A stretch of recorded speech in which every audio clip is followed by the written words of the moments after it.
से कट रही है।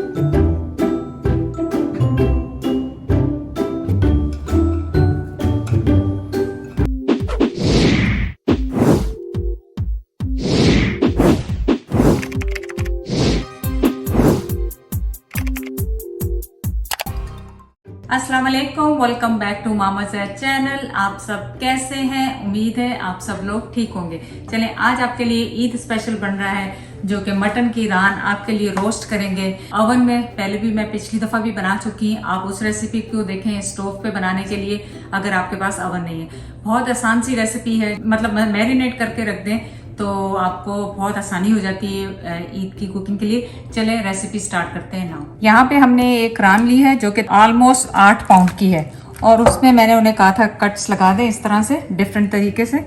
ये देखें, उन्होंने पूरा इस तरह से पूरे कट्स लगाए हुए हैं। आप दोबारा से इन्हें लगा लें, अच्छी तरह से डीप हों, ताकि ये आपका जो मसाला है इसके अंदर चला जाए। इसका ये एक चीज़ मैं आपको यहाँ पे बता दूँ, ये चीज़ आपको बताऊं कि आपने इसका जो फैट है इसके साथ ही लेना है, इसके साथ ही आपने फैट लेना है। और इसकी जो ये टांग का जो हिस्सा था वो मैंने उन्हें कहा था अलग से काट दें, क्योंकि वो फिर बहुत बड़ी हो जाती है, उसको बनाने में बहुत मुश्किल हो जाता है। या उनसे कहेंगे तोड़ दें तो ताकि वो बेंड कर लें। और एक और तरीका भी आपको बता दूं, जब तक मैं इसमें होल्स और इस तरह कर रही हूँ, आपने क्या करना है, इसको प्रेशर कुकर में कर लें, क्योंकि वैसे तो इसको बहुत टाइम लगता है गलने में ना। इवन मीट टेंडराइजर भी आप लगाएं तो काफ़ी टाइम लग जाता है, तो आप इसे प्रेशर कुकर में स्टीम कर सकते हैं सिंपली। पर मेरे पास इतना बड़ा प्रेशर कुकर नहीं है जिसमें मैं स्टीम कर सकूं। तो सब चलें, अब मैरिनेशन पहले स्टार्ट करते हैं, फिर साथ साथ बात करेंगे। अब यहाँ पे मैंने लिया लेमन जूस, जो कि 1/4 कप लेमन जूस है। फ्रेश ले लें आप लेमन जूस। उसमें मैं डाल रही हूँ 1/4 कप जो है पपाया जिसे कहते हैं, ये गलने के लिए काम करता है, तो इसमें ये लाजमी डालें। 2 टेबलस्पून जिंजर गार्लिक पेस्ट है मेरे पास, वो जा रही है इसमें। 1 टेबलस्पून सॉल्ट है, सॉल्ट अपने टेस्ट के हिसाब से आप डालें। 1 टीस्पून गरम मसाला, 1 टेबलस्पून चिली पाउडर, 1 टेबलस्पून ही पेपरिका है और कश्मीरी मिर्चें हैं मेरे पास कलर के लिए, और 1 टेबलस्पून ज़ीरा पाउडर। इन सबको अच्छी तरह से मिक्स कर लें आप। और पपीते की जगह आप मीट टेंडराइजर मिलता है वो भी यूज़ कर सकते हैं, लेकिन अगर आप इसको एक दिन पूरा 24 आवर्स मैरिनेट करेंगे तो फिर आपको ज़रूरत नहीं है, क्योंकि इसको तकरीबन 1 से 2 घंटे विदाउट उसके लगेंगे गलने में, प्रेशर कुकर के या मीट टेंडराइजर के। लेकिन अगर आप ये लगा दें तो उससे मीट जो है बहुत ज़्यादा सॉफ्ट और वो च्यूई नहीं होगा, तो इसलिए आप ये ज़रूर डालें। पपाया चाहे कच्चा हो चाहे पका हुआ, दोनों सूरतों में आप डाल सकते हैं इसमें। अब यहाँ पे मेरे पास 2 टेबलस्पून हरी मिर्चें और धनिया जो पिसा हुआ है वो डाल रही हूँ। इससे आपको पता है स्मेल बहुत अच्छी आएगी हमारी। और 2 टेबलस्पून ऑयल, सिंपल ऑयल, कोई सा भी ऑयल आप ले लें, वो 2 टेबलस्पून। ऑलरेडी उसमें फैट्स बहुत ज़्यादा हैं, तो आपको इतनी वरी की ज़रूरत नहीं है, लेकिन फिर भी ऑयल डालें तो उससे ये होगा कि आपका मैरिनेशन बहुत अच्छी होगी। अब अच्छी तरह से इसको मिक्स करें। इसकी खुशबू देखें कितनी अच्छी मसालों की आने लग गई है। और अब हम इसको करेंगे मैरिनेट। अब आपने क्या करना है, आप अपना पैन ले लें जिसमें आपने बेक करना है, उसके ऊपर एक ऐसी छन्नी रखेंगे। तो चलें देखें, मैरिनेशन हमारी माशाल्लाह जल्दी से तैयार हो गई है। अब आप अपने ग्लव्स ले लें या कुछ भी ले लें जिससे आपके हाथ कवर हो जाए, और आपने अपना उठाना है मीट उठा के रखें यहाँ पे। और इसको आप देखें, अपनी मैरिनेशन लें और पूरे इसके ऊपर अच्छी तरह लगाएं। कोशिश करें ये जो कट्स है ना उसके अंदर तक ये जाए। ये देखें, ये पूरे कट्स के अंदर जाना चाहिए। और इस मीट का सबसे ज़्यादा काम सिर्फ मैरिनेशन का ही है, उसके बाद आप फ्री हैं, आपने छोड़ दिया, और जब पकाना है जब निकालने से। इस तरह स्लोली लगाएं और इसमें मीट को इस तरह, और इसकी खुशबू इतनी अच्छी आ रही है कि बस मज़ेदार किस्म की, और बहुत अच्छी सी सिंपल सी रेसिपी बनती है। बहुत ज़्यादा स्पाइसेस का यूज़ नहीं है इसमें। आप इसे बहुत तरह से बना सकते हैं, फ्राई कर सकते हैं। मैंने पिछली दफ़ा थोड़े से फ्राई स्टाइल में भी बनाई है, लेकिन इस दफ़ा हम रोस्ट कर रहे हैं आपके लिए, स्टीम रोस्ट।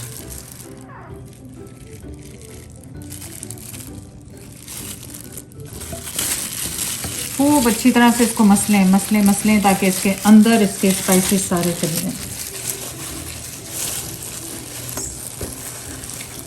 तो आप देखें मीट कितना फ्रेश, क्योंकि ये बड़ी रान है तो इसको पकने में भी टाइम चाहिए होगा। तो कोशिश करें छोटा पीस लें, लेकिन अगर नहीं है तो चने बड़ी को भी आप बना के पैरी से अच्छी तरह इसे मैरिनेट करके रख लें ताकि इसको गलने में आसानी हो। क्योंकि अगर मीट टेंडर नहीं होगा, गला हुआ नहीं होगा तो खाने में मज़ा नहीं आता। तो पूरा मसाला आप डाल दें ताकि इसके जो सारे, आप कम और ज़्यादा भी कर सकते हैं मसाले को। तो अब आपने क्या करना है, अपना पैन ले लें जिसमें आपने इसको बनाना है और उसके अंदर इस तरह से कोई ग्रिल रख लें, कोई स्टैंड रख लें जिसमें कि इसका मॉइस्चर नीचे चला जाए और आपका मीट ऊपर रहे। उससे क्या होता है कि जब मॉइस्चर आपका ओवन में या पतीले में, अगर आप पतीले में डाल रहे हैं सेम प्रोसीजर करें, उस पर स्टैंड रखें, अपना मीट रखें और उसे कवर कर दें। उससे क्या होता है कि उस मॉइस्चर से आपका मीट जो है बहुत टेंडर रहता है, ड्राई नहीं होता। तो ये हम करेंगे, इसके ऊपर एल्युमिनियम फॉइल लगाएंगे, वैक्स पेपर लगाएंगे और उसमें इसको मीट को रखेंगे। तो अब आपने क्या करना है, ये देखिए मैंने वैक्स पेपर रखा, नीचे एल्युमिनियम फॉइल रखा। अब आपने इसको अपने मीट को निकालना है और इसके ऊपर रखना है और ये जो साथ हमारे एक बोन दी हुई थी वो भी डाल दें, सारा मसाला इसके ऊपर डाल दें दोबारा से और अच्छी तरह से इसको स्प्रेड कर दें।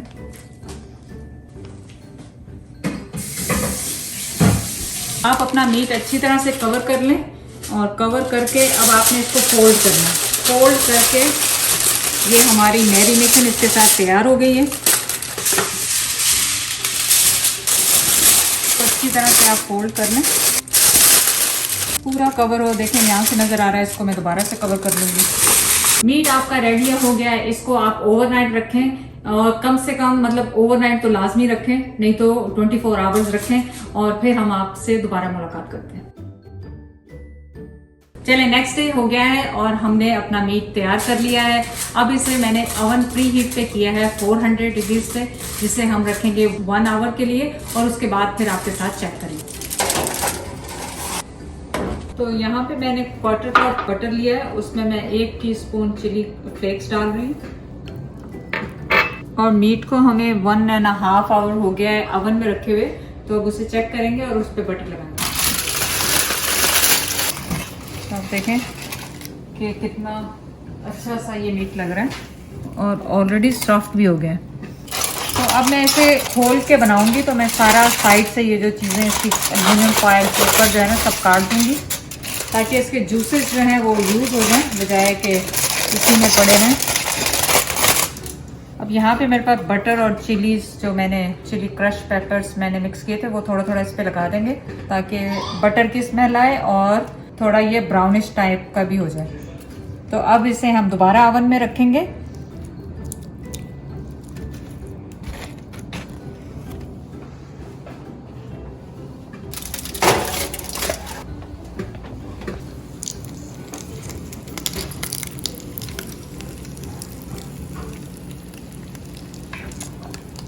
तो मीट देखें आप, श्रिंक हुआ लग रहा है कि कुक हो गया अंदर से, लेकिन आप इस पे कंटिन्यूसली निकालें और ये देखें फॉल ऑफ हो रहा है ऑलरेडी। सो माशाल्लाह मीट इतना ज़बरदस्त खुशबू आ रही है, इसमें से कड़क कड़क की आवाज़ें आ रही हैं।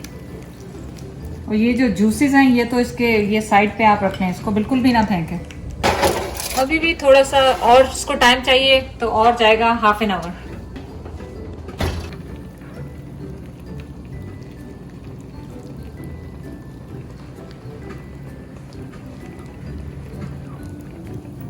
तो आप देखें फाइनली माशाल्लाह हमारा जो मीट है कितना ज़बरदस्त सा रेडी हो गया है। ये देखें कितने आराम से कट रहा है, ये बिल्कुल आप हल्के नाइफ से इसको काट रहे हैं और ये देखें कोई इसमें ब्लड कोई कुछ नहीं है।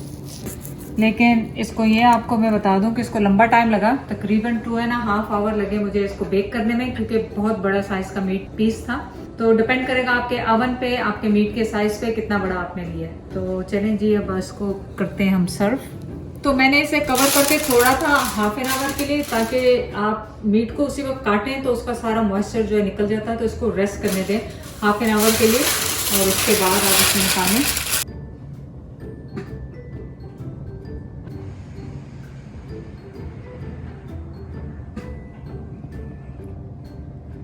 अब आप अपना प्लेटर ले लें जिसमें भी आपको लगाना है। मैंने यहाँ पे उबले हुए राइस, प्लेन राइस रखे।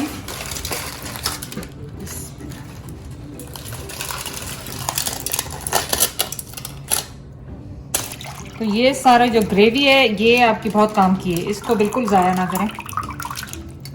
तो चलिए देखें प्लेटर कितना खूबसूरत हमारा लग रहा है। राइस दे दें, फ्राइज दे दें, साथ में थोड़े से वेजिटेबल्स रख लें कलरफुल से, और कुछ चटनियाँ अपनी फेवरेट रख लें, अपनी कोई भी ग्रीन चटनी रखें, या फिर केचप है, जैसे ये मेरे पास केचप है वो रखी है मैंने यहाँ पे। और ये जो ग्रेवी है इसको आप इसके ऊपर पोर करें जब आप इसे सर्व करेंगे, तो इससे बड़ा शाइनिंग आ जाएगी उसमें। चलिए अब आ गया आपका फेवरेट टाइम। चलिए सबसे पहले तो मीट चेक करते हैं कि मीट की क्या सिचुएशन है। तो आप देखेंगे मीट कितना मज़ेदार सा सॉफ्ट सा तैयार हो गया हमारा, और बिल्कुल मॉइस्ट है, कुछ भी ऐसा नहीं है कि बिल्कुल सख्त हो। तो आप देखें रात को इसको मैरिनेट करके रख लें और सुबह में बना लें।